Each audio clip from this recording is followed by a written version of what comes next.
भगवत कृपा से ये दैवी गुण होता है और हर किसी को नहीं मिलता, पर किसी किसी पे होता है।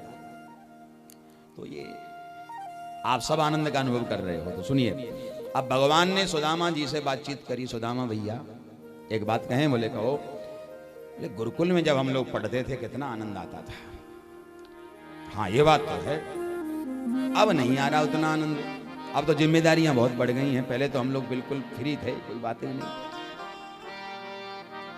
कारण एक संत कहते हैं कि जो बीत गए वो दिन जमाने नहीं आते, आते हैं नए लोग, पुराने नहीं आते। जो समय गुजर गया प्यारे वो कहाँ आता है दोबारा। जो समय निकल गया, जो पुराने लोग गए छूट गए वो छूट गए। मुलाकात नए नए लोगों से होती है, पुराने तो छूटते ही चले जाते हैं। बोलो राधे राधे। ऐसे ही समय जो गुजर गया वो गुजर गया। तो कितना आनंद गुरुकुल में आता था। और सुदामा जी कभी कभी हम तुम्हारे विवाह की चर्चा करते थे तो तुम्हें भारी शर्म आती थी। कहीं ऐसा तो ना है कि बस शर्म के चक्कर में अभी तक विवाह ना किया हो। तब जो है सुदामा जी मुस्कुरा के बोले, अरे भैया मैंने विवाह कर लियो है। बताए वो भूल गए हो, तेरी भाभी को नाम है सुशीला। अरे वाह वाह वाह। तो न्यों बताओ भैया कि हमारी भाभी ने हमारे लिए कहा भेजो है। अब सुदामा जी ने पोटली को कस के दबाया, विचार किया फटी सी पोटली कैसे निकालूं, कैसे दिखाऊं। सुदामा जी बोले भैया जल्दी जल्दी में मैं भूल गया, खाली हाथ ही आ गया।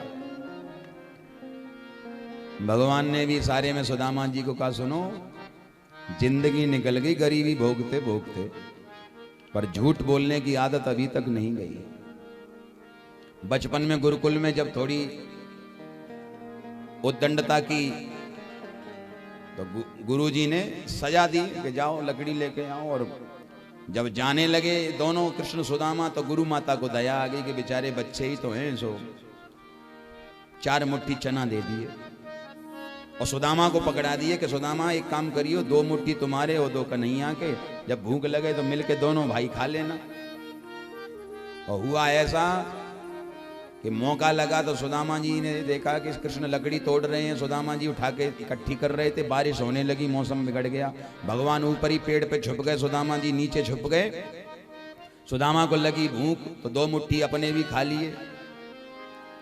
अब 2 मुट्ठी जो भगवान के बचे चना, तो सुदामा को ज्यादा भूख लगी। पहले चना देखें, फिर ढक दें, फिर सोचें कन्हैया के हैं, हमारा मतलब ही ना है खाए हुए को। भैया ये तो बाकी हिस्सा के चना हम कैसे खाएं।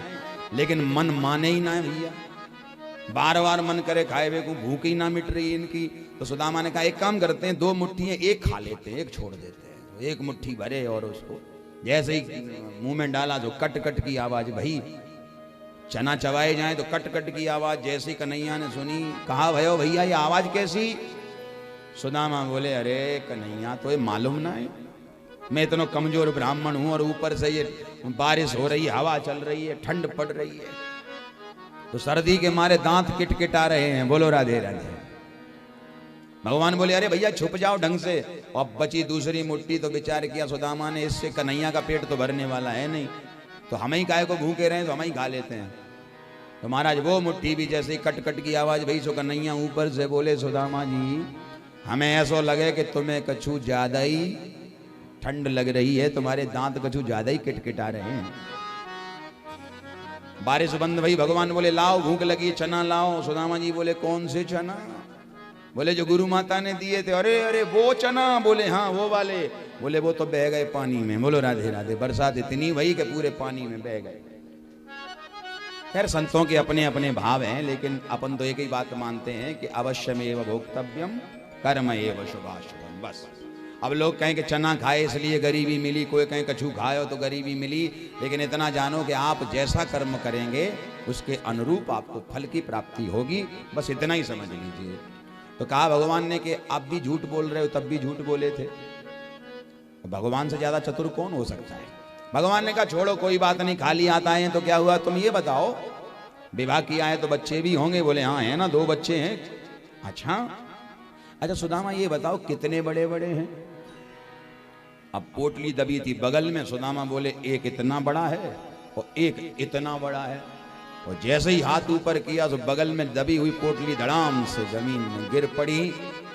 भगवान ने दौड़ के उस पोटली को उठा लिया। घुमा घुमा के भगवान देख रहे हैं कि इतनी गरीबी है कि भाभी जी ने साड़ी के पल्लू में महाराज चावल बांध दिए। जैसे ही खोलने लगे पोटली तो बोले सुदामा कि तेरी भाभी ने एक बात कही है कन्हैया। क्या क्या कहा है? एक मास द्वे पाख में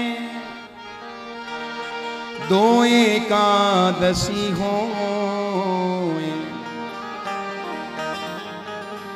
पर हमरे घर गोपाल जू